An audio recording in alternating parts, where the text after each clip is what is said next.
Good morning students. Electron displacement in a molecule में third point हमारा आता है रेजोनेंस यानी कि अनुनाद। रेजोनेंस क्या है? When a single structure fails to explain the known properties of a compound, a number of structures on the basis of octet rule are given which explain most of the properties but not all the known properties of the compound. This phenomena is known as resonance. Clear? यानी कि जब हम किसी एक structure से किसी भी compound की सभी प्रॉपर्टीज़ को एक्सप्लेन करने में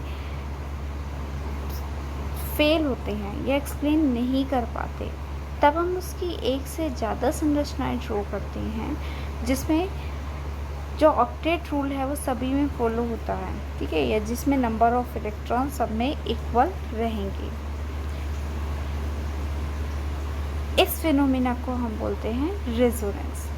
फॉर एग्ज़ाम्पल, अगर हम एक स्टूडेंट लें और उस स्टूडेंट के बारे में 10 टीचर्स से पूछें, तो 10 टीचर्स का पॉइंट ऑफ व्यू उस स्टूडेंट के लिए डिफरेंट होगा, ठीक है। तो क्या हम एक टीचर के बिहाफ पे उस बच्चे को जज कर सकते हैं? नहीं। बट अगर हम 10 के व्यू को कंसिडरेशन में लें तो हम उस बच्चे को जज कर सकते हैं कि उसका बिहेवियर क्या है, उसका टैलेंट क्या है, उसमें क्या एबिलिटी है, उसका एजुकेशन के प्रति क्या रुझाव है, ठीक है। तो बहुत सारे पॉइंट ऐसे हो सकते हैं जब हम किसी एक ही इंसान के बारे में अलग अलग लोग सोच सकते हैं। हमें कोई इंसान बुरा लगता है, किसी और को वो इंसान अच्छा लगता है, तो हमें बुरा लगने का मतलब ये तो नहीं ना कि वो बुरा ही है, उसके में सारी बुराइयाँ नो। तो इसी तरीके से जब हम किसी एक स्ट्रक्चर के माध्यम से किसी कंपाउंड की सभी प्रॉपर्टीज़ को एक्सप्लेन नहीं कर सकते, तब हम उसके एक से ज़्यादा स्ट्रक्चर्स ड्रॉ करते हैं जिनका एनर्जी लेवल सेम होता है और जो सभी ऑक्टेट रूल को फॉलो करेंगी। ओके, फर्स्ट एग्जांपल हमने लिया CO2, कार्बन डाइऑक्साइड। अब अगर हम इसके स्ट्रक्चर की बात करें तो कार्बन क्या बना रहा है? कार्बन दोनों ऑक्सीजन के साथ डबल बॉन्ड फॉर्म करता है। कार्बन के आउटर मोस्ट शेल में 4 इलेक्ट्रॉन हैं, 2 इधर और 2 इधर। इन 2 के साथ वो ऑक्सीजन के साथ डबल बॉन्ड बना लेगा, इन 2 के साथ वो इस ऑक्सीजन के साथ डबल बॉन्ड बना लेगा। बट और भी पॉसिबिलिटी संभव है कि हो सकता है कार्बन को टोटल 4 बॉन्ड बनाने हैं, कि हो सकता है कि वो एक ऑक्सीजन के साथ तो 3 बॉन्ड बना ले, है ना, और एक ऑक्सीजन के साथ वो एक ही बॉन्ड बनाए। अब ये भी हो सकता है कि वो इस ऑक्सीजन के साथ 3 बॉन्ड बनाए, कि वो इस ऑक्सीजन के साथ तो 3 बॉन्ड बना रहा है और इस ऑक्सीजन के साथ 1 बॉन्ड बना रहा है। सारी पॉसिबिलिटी संभव है ना। तो उन्हीं को इस एनालिटिक डायग्राम में बनाया गया है कि इस एक पहले नंबर 1 ऑक्सीजन के साथ उसने सिंगल बॉन्ड बना लिया, सेकेंड में नंबर 1 ऑक्सीजन के साथ उसने ट्रिपल बॉन्ड बना लिया, और पहले स्ट्रक्चर में क्या दिखाया हमने कि उसने दोनों ऑक्सीजन के साथ डबल बॉन्ड बना लिए। अब हमने कहा कि ये सारी रेजोनेटिंग स्ट्रक्चर्स है, कि रेजोनेटिंग स्ट्रक्चर्स में जो ऑक्टेट रूल है वो सभी फॉलो करती है और जो नंबर ऑफ इलेक्ट्रॉन्स है वो फिक्स होते हैं। क्लियर? अब ऑक्सीजन मैक्सिमम में 1 इलेक्ट्रॉन गेन कर सकता है तो वो 8 ही करेगा, कार्बन 4 कर सकता है तो वो 4 ही गेन करेगा, ऑक्सीजन 2 कर सकता है तो 2 ही करेगा। क्लियर? अब इन सभी स्ट्रक्चर्स को, ये जितनी भी हमने स्ट्रक्चर्स बनाए, इन सभी स्ट्रक्चर्स को हम बोलते हैं कैनोनिकल फॉर्म्स और कंट्रीब्यूशन स्ट्रक्चर्स। और जो एक्चुअल स्ट्रक्चर है, जो इन सब का एक तरीके से कैसे मिक्सचर होगा, उसे हम बोलते हैं रेजोनेंस हाइब्रिड। अब रेजोनेंस के लिए क्या क्या कंडीशन नेसेसरी हैं? फर्स्ट कंडीशन से हम स्टार्ट करते हैं। फर्स्ट कंडीशन है कि जितने भी हमारे अटैकिंग रिएजेंट है, ये जितनी भी हमारी कंट्रीब्यूटिंग स्ट्रक्चर्स होंगी, वो सब क्या होंगी, उनमें जो अरेंजमेंट ऑफ इलेक्ट्रॉन्स होगा ना, वो डिफ़र हो सकता है, लेकिन जो एटॉमिक न्यूक्लियाई है वो सब में सेम होगा। यानी कि जो परमाणु की संरचना है वो सब में सेम होगी, लेकिन सिर्फ डिफरेंस कहाँ हो सकता है? इलेक्ट्रॉनिक अरेंजमेंट में। सेकेंड पढ़ते हैं कि all the structures must have same number of paired and unpaired electron, कि सभी स्ट्रक्चर्स में जो पेयर्ड और अनपेयर्ड इलेक्ट्रॉन्स का नंबर है वो इक्वल होगा। Third, resonance involve delocalization of electron, कि रेजोनेंस में जो इलेक्ट्रॉन डिस्प्लेसमेंट होता है वो पाई इलेक्ट्रॉन का डिस्प्लेसमेंट होता है या फिर lone pair of electron displace होता है। जितनी भी हमारी स्ट्रक्चर्स बनती है रेजोनेटिंग स्ट्रक्चर्स, उन सब की एनर्जी या तो सेम होती है या नियरली सेम होती है। ओके, और जितनी ज़्यादा एनर्जी होगी उतनी ही ज़्यादा उसकी स्टेबिलिटी होती है स्ट्रक्चर की। और जितनी भी रेजोनेटिंग स्ट्रक्चर्स बनती हैं वो सभी सेम प्लेन में प्रेजेंट होती हैं। ओके, कि जितनी भी हमारी रेजोनेटिंग स्ट्रक्चर्स फॉर्म होंगी वो सारी रेजोनेटिंग स्ट्रक्चर एक ही प्लेन में प्रेजेंट होंगी। नेक्स्ट, कि जिस स्ट्रक्चर में जितने ज़्यादा कोवलेंट बॉन्ड प्रेजेंट होते हैं वो स्ट्रक्चर उतनी ही ज़्यादा स्टेबल होती है। देखो इस एग्जांपल को अगर हम कंसीडर करें तो अगर हम ये वाला एग्जांपल देखें तो यहाँ पे covalent number of covalent bonds ज़्यादा हैं in compare to this structure. तो कौन सी स्ट्रक्चर ज़्यादा स्टेबल है? ये वाला। और ये जो पोलर स्ट्रक्चर्स होती हैं, पोलर स्ट्रक्चर का मतलब है जिनमें पॉजिटिव प्रेजेंट भी होता है और नेगेटिव भी प्रेजेंट होता है, ये लेस स्टेबल, ये जितनी भी पोलर स्ट्रक्चर्स हैं ये सारी क्या हैं? लेस स्टेबल है। लेस स्टेबल यानी कि स्थायित्व इनका बहुत कम है। नेक्स्ट हम इसके बहुत सारे एग्जांपल्स देखते हैं। फर्स्ट एग्जांपल हमने लिया बेंजीन। बेंजीन में हम क्या देखते हैं कि एक 6 मेंबर्ड रिंग है और कार्बन के बीच में डबल और सिंगल बॉन्ड ऑल्टरनेटिवली प्रेजेंट होते हैं। अभी ऑल्ट्रेशन ऐसा भी हो सकता है कि इन कार्बन के बीच में बॉन्ड ना बनकर इन दोनों carbon. Next is examples of some molecules और आयंस शोइंग रेजोनेंस, यानी कि कुछ ऐसे एग्जांपल्स जो रेजोनेंस शो करते हैं। द फर्स्ट वन इज हमने लिया बेंजीन। बेंजीन में क्या है कि 6 मेंबर्ड रिंग है और ऑल्टरनेटिवली डबल और सिंगल बॉन्ड प्रेजेंट होते हैं। क्लियर? तो ये डबल बॉन्ड इन दोनों कार्बन के बीच प्रेजेंट है। क्लियर? तो ये सीक्वेंस हमारा चेंज भी हो सकता है। ये पॉसिबिलिटी है कि अब ये बॉन्ड इन दोनों इधर शिफ्ट हो जाए, तो यहाँ दोनों के बीच में प्रेजेंट हो गया, ये वाला इधर शिफ्ट हो जाए, ये इधर, तो पूरा क्या हुआ? बॉन्ड चेंज हो गया। और इसी तरीके से अदर पॉसिबल स्ट्रक्चर्स भी इसकी हैं, लेकिन जो सबसे ज़्यादा स्टेबल स्ट्रक्चर्स होती हैं वो ये दो स्ट्रक्चर सबसे ज़्यादा स्टेबल हैं। इन दोनों सामने वाले कार्बन के बीच बॉन्ड बन जाए, इन दोनों के बीच बॉन्ड बन जाए, इन दोनों के बीच बॉन्ड बन जाए। ठीक है, नेक्स्ट पॉसिबिलिटी है कि यहाँ बॉन्ड बन जाए, यहाँ बॉन्ड बन जाए, यहाँ बॉन्ड बन जाए, जैसे हमने ये दोनों स्ट्रक्चर्स दिखाई। तो ये सारी क्या हुई? Resonating structure. नेक्स्ट एग्जाम्पल हमने लिया है एसीटेट। एसीटेट का फॉर्मूला होता है CH3C double bond O negative. Clear? तो ये तो CH3 है, इसमें कोई दिक्कत नहीं। अब CH3COO नेगेटिव को हम कैसे लिखेंगे? कार्बन बॉन्ड से 4 बॉन्ड बनाता है। अब एक नेगेटिव एक बॉन्ड ये CH3 के साथ बना चुका है, बचे 3 बॉन्ड। 3 बॉन्ड बचे यानी कि दो तो वह एक ऑक्सीजन के साथ बना लेगा।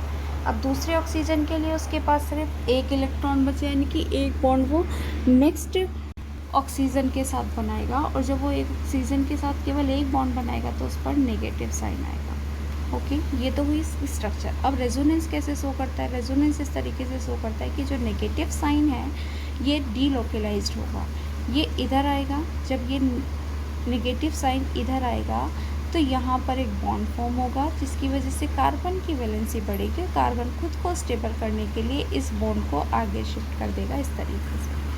ओके, तो यहाँ तो डबल बॉन्ड फॉर्म हो गया और उधर क्या फॉर्म हो गया? हमारा सिंगल बॉन्ड। ये स्ट्रक्चर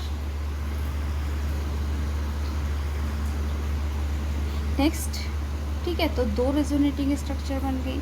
नेक्स्ट एग्जांपल हम लेते हैं सल्फर ट्राईऑक्साइड का। सल्फर ट्राईऑक्साइड का फॉर्मूला होता है SO3। ठीक है, 3 ऑक्सीजन है और 1 सल्फर है, और सल्फर के आउटर मोस्ट शेल में 6 इलेक्ट्रॉन्स होते हैं। तो क्या कर सकता है कि वो तीनों ऑक्सीजन को 2-2 इलेक्ट्रॉन के साथ शेयरिंग कर सकता है। लेकिन जब वो तीनों ऑक्सीजन के साथ 2-2 इलेक्ट्रॉन की शेयरिंग करेगा तो उसके पास भी 6 इलेक्ट्रॉन आएंगे। 6 उसके पास ऑलरेडी है, 12 इलेक्ट्रॉन हो जाएंगे। तो वो सहसंयोजक बंध तो सबके साथ नहीं बनाएगा। तो एक ऑक्सीजन को तो वो 2 इलेक्ट्रॉन दे देता है, बाकी दोनों ऑक्सीजन को वो एक कोऑर्डिनेट बॉन्ड बंद करता है, यानी कि अपना जो लॉन पेयर ऑफ इलेक्ट्रॉन है उसे शेयरिंग करवाता है उसे, परमानेंटली उसे नहीं देता, सिर्फ शेयरिंग करवाता है। अगर हम इन तीनों ऑक्सीजन्स को एक नंबर दे दें कि हमने इस ऑक्सीजन को बोला 1, ये ऑक्सीजन हो गया 2 और ये ऑक्सीजन हो गया हमारा 3, तो अभी हम क्या देख रहे हैं कि oxygen second and third he coordinate bond form कर रहे हैं। ये भी तो पॉसिबिलिटी हो सकती है कि जो थर्ड है वो डबल बॉन्ड बनाए, फर्स्ट और सेकंड कोऑर्डिनेट बॉन्ड बनाए, या फिर कि सेकंड वाला डबल बॉन्ड बनाए और फर्स्ट एंड थर्ड वाला कोऑर्डिनेट बॉन्ड बनाए। ठीक है, तो इन दोनों पॉसिबिलिटीज़ को भी हमने इस तरीके से प्रेजेंट किया है। तो ये सारी इसकी क्या हो गई, रेजोनेटिंग स्ट्रक्चर। इसी तरीके से नेक्स्ट एग्जांपल हमने लिया है एनिलीन का। एनिलीन का फॉर्मूला होता है C6H5 NH2। एन पे एक लॉन पेयर ऑफ इलेक्ट्रॉन है। अब यहाँ पर ये lone pair of electron displace होगा। ठीक है, ये लॉन पेयर कहाँ जाएगा, रिंग के, क्योंकि रिंग की टेंडेंसी है कि वो इलेक्ट्रॉन को अट्रैक्ट करती है। पॉजिटिव चार्ज होता है इसके, क्योंकि न्यूक्लियस में, तो पॉजिटिव चार्ज की वजह से क्या करेगी, इलेक्ट्रॉन को अपनी ओर अट्रैक्ट करेगी। तो इलेक्ट्रॉन इस रिंग में पूरे में घूमेंगे। ठीक है, तो इस तरीके से इसकी कितनी रेजोनेटिंग स्ट्रक्चर्स बन जाएंगी, 5। ओके, तो ये थे कुछ एग्जांपल्स हमारे रेजोनेंस के। इसके बाद नेक्स्ट हम पढ़ते हैं कि रेजोनेटिंग एनर्जी क्या होती है। तो रेजोनेटिंग एनर्जी वो एनर्जी, या हम कह सकते हैं the energy difference between most stable resonating structure and resonance hybrid structure is called resonance energy, और इसे हम रिप्रेजेंट करते हैं RE से। यानी कि जो हमारी सबसे ज़्यादा स्टेबल स्ट्रक्चर की एनर्जी है, ठीक है, और जो रेजोनेंस हाइब्रिड की एनर्जी है, उनके बीच का जो एनर्जी डिफरेंस है उसे हम कहते हैं resonance energy. The main point is कि जितनी ज़्यादा रेजोनेंस एनर्जी होगी उतना ही ज़्यादा कंपाउंड स्टेबल होगा। यानी कि higher the resonance energy greater is the stability of a compound. अब मेसोमेरिक इफेक्ट क्या होता है, मेसोमेरिक इफेक्ट को ही हम रेजोनेंस इफेक्ट भी बोलते हैं। यह एक स्टेबल इफेक्ट है, यानी ये परमानेंट इफेक्ट है। इसमें क्या होता है कि ट्रांसफ़र होता है इलेक्ट्रॉन्स का एक जगह से दूसरी जगह, और ये मेसोमेरिक इफेक्ट या मेसोमेरिक फिनोमेन, मेसोमेरिक कंडीशंस भी कह सकते हैं हम इसे, ये ऐसे कंपाउंड्स में पाई जाती हैं जो कंजुगेटेड सिस्टम्स में होते हैं। कंजुगेटेड सिस्टम यानी कि 2 डबल बॉन्ड के बीच में एक सिंगल बॉन्ड हो या lone pair of electron present हो। तो हम क्या कह सकते हैं, the transfer of electrons from one part of conjugated system to the other due to the phenomena of resonance is called resonance effect or mesomeric effect।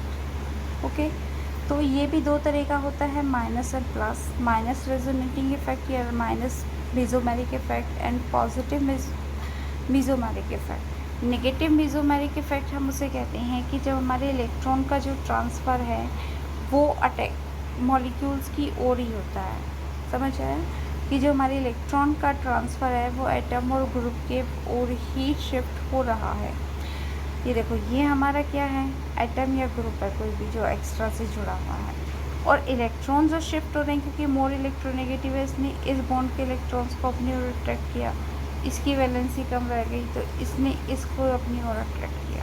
ठीक है, तो क्या बन गया कि ऑक्सीजन ने क्योंकि इलेक्ट्रॉन अट्रैक्ट किया, इस पर सबसे पहले नेगेटिव साइन, यहाँ का पूरा शिफ्ट हुआ यहाँ पर, यहाँ से तो वो भाग ही गया, तो फिर यहाँ पर जो इलेक्ट्रॉन गया वो क्या है, यहाँ पर उसने डबल बॉन्ड बना दिया और इस कार्बन पर हमारा आ गया पॉजिटिव चार्ज। ठीक है, तो जब इलेक्ट्रॉन का ट्रांसफ़र एटम और ग्रुप की तरफ ही होता है तब हम उसे कहते हैं नेगेटिव मेसोमेरिक इफेक्ट। अगर यही ट्रांसफ़र अपोजिट साइड हो रहा है, अपोजिट साइड से मतलब अगर हमारा कोई रीजन उस स्ट्रक्चर से अटैच्ड है, जैसे यहाँ पर हम देख रहे हैं Cl इससे अटैच्ड है, तो इस तरह का जो ट्रांसफ़र होगा कि इलेक्ट्रॉन डिस्प्लेसमेंट क्या हो रहा है हाइड्रोजन की ओर, तो इस तरह के इफेक्ट को हम कहते हैं पॉजिटिव मेसोमेरिक इफेक्ट। ओके, तो ये हुआ negative and positive mesomeric effect. इसके बाद नेक्स्ट टॉपिक है हमारा हाइपर कंजुगेशन यानी कि अति संयुग्मन।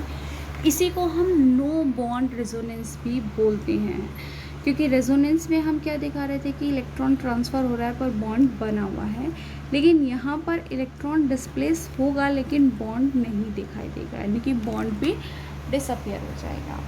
तो यह है क्या hyper conjugation? It is an electronic interactions occurring between a double bond in a compound and a carbon hydrogen single bond in an attached alkyl group। यानी कि अगर हमारा carbon hydrogen single bond present होगा, carbon और hydrogen single bond किसी ऐसे carbon से जुड़ा है जो डबली बॉन्डेड है, तो ऐसे सर्कमटेंसेस में क्या होगा कि जो डबल बॉन्ड है और जो सिंगल कार्बन हाइड्रोजन बॉन्ड है appear to behave rather like conjugate double bonds। ठीक है, greater number of alkyl groups greater will be the hyper conjugation. यानी कि जितने ज़्यादा किसी भी स्ट्रक्चर में एल्किल ग्रुप अटैच्ड होंगे वो उतने ही ज़्यादा हाइपर कंजुगेशन शो करेगा। ओके, अब now we consider the some examples of hyperconjugation. Hyperconjugation की एग्जांपल हमने फॉर एग्जांपल एक कंपाउंड ले लिया, then CH3CH double bond CH2। ठीक है, तो इससे पहले तो देखो हाइपर कंजुगेशन है क्या। हमने क्या बोला कि जब कार्बन कार्बन डबल बॉन्ड है और उनसे कोई कार्बन हाइड्रोजन बॉन्ड जुड़ गया यानी कि CH3, जब इनमें इलेक्ट्रॉन डिस्प्लेसमेंट होता है तो ऐसे इस इफेक्ट को हम क्या कहते हैं, रेजोनेंस। ओके, तो ये हमने एक एग्जांपल लिया हुआ है रेजोनेंस का। अब हम क्या देखेंगे कि अगर ये बॉन्ड इधर शिफ्ट होता है, ठीक है, तो इस कार्बन की एक वैलेंसी वेकेंट होती है, उसे कवर करने के लिए या उसे कंप्लीट करने के लिए क्या करेगा, किसी भी एक हाइड्रोजन के बॉन्ड को अपनी ओर अट्रैक्ट कर लेगा। तो ये अगर इस बॉन्ड को अपनी ओर अट्रैक्ट करता है तो स्ट्रक्चर क्या बनेगी, नो बॉन्ड रेजोनेंस बोला ना कि पूरा का पूरा बॉन्ड शिफ्ट हो जाएगा। तो पॉजिटिव आयन और यहाँ हमारा नेगेटिव। अब ज़रूरी नहीं कि ये हाइड्रोजन करे, ये भी कर सकता है, ये भी कर सकता है, तो तीनों बार एक एक हाइड्रोजन इस काम को करेंगे और इस तरीके से हमें स्ट्रक्चर प्राप्त मिलेंगी जो हाइपर कंजुगेशन को प्रेजेंट करती हैं। अब हाइपर कंजुगेशन का यूज़ कहाँ किया जाता है, इसका यूज़ क्या है। तो हाइपर कंजुगेशन सबसे पहले तो स्टेबिलिटी को एक्सप्लेन करता है एल्कीन्स की। कैसे कि किसी भी स्ट्रक्चर में जितने ज़्यादा number of carbon hydrogen bond present होंगे वो सब एलील के होंगे। जो स्टेबिलिटी कैसे एक्सप्लेन करेगा कि जितने ज़्यादा कार्बन हाइड्रोजन बॉन्ड प्रेजेंट होंगे स्ट्रक्चर में, ठीक है, या फिर हम कहते हैं जितनी ज़्यादा वो रेजोनेटिंग स्ट्रक्चर बनाने की टेंडेंसी रखेगा वो स्ट्रक्चर उतनी ही ज़्यादा स्टेबल होगी। अब अगर हम यहाँ नंबर ऑफ बॉन्ड देखें तो CH3 सब सिंगल बॉन्ड प्रेजेंट है और एक डबल बॉन्ड प्रेजेंट है, तो टोटल नंबर ऑफ बॉन्ड यहाँ पर हमारे कितने हो गए, 1 2 3 4। ठीक है, तो यहाँ पर जो number of carbon hydrogen bond है, number of carbon hydrogen bond हम कैसे कंसीडर करेंगे कि ये डबल बॉन्ड है और इससे जो कार्बन हाइड्रोजन जुड़ा है इसके कार्बन हाइड्रोजन बॉन्ड देखेंगे। तो ये यहाँ पर हमारे पास कितने कार्बन हाइड्रोजन बॉन्ड है, यहाँ पर हमारे पास सिर्फ 2 कार्बन हाइड्रोजन बॉन्ड है। क्लियर। दूसरी स्ट्रक्चर कि इस स्ट्रक्चर को अगर हम कंसीडर करें तो इस स्ट्रक्चर में क्या है, इस स्ट्रक्चर में हमारे पास डबल बॉन्ड से जुड़ा है कार्बन, यहाँ पर ये कार्बन और हाइड्रोजन डबल बॉन्ड से जुड़े हैं, तो ये कार्बन हाइड्रोजन बॉन्ड है, ये भी कार्बन हाइड्रोजन बॉन्ड है, तो total carbon hydrogen bonds number हो गई 6। तो जितने ज़्यादा कार्बन हाइड्रोजन बॉन्ड होंगे एल्कीन्स उतना ही ज़्यादा स्टेबल होगा। इसी तरीके से ये स्टेबिलिटी को एक्सप्लेन करते हैं एल्किल ग्रुप्स की। एल्किल ग्रुप्स में इन्होंने स्टेबिलिटी को एक्सप्लेन इसी बिहाफ पे किया है कि कितने ज़्यादा कार्बन हाइड्रोजन बॉन्ड प्रेजेंट है। अब यहाँ पर अगर हम देखें तो यहाँ पर इस पे पॉजिटिव यानी कि इसे हमें कंसिडर करेंगे, इस पे कितने कार्बन हाइड्रोजन बॉन्ड बंद है 3। इस पे देखें तो 3 इधर हैं और 3 इधर हैं 6। इस पे देखें तो 3 3 6, no carbon hydrogen bond present है, तो यानी कि ये सबसे ज़्यादा स्टेबल स्ट्रक्चर होगी। Clear? Okay, thank you students.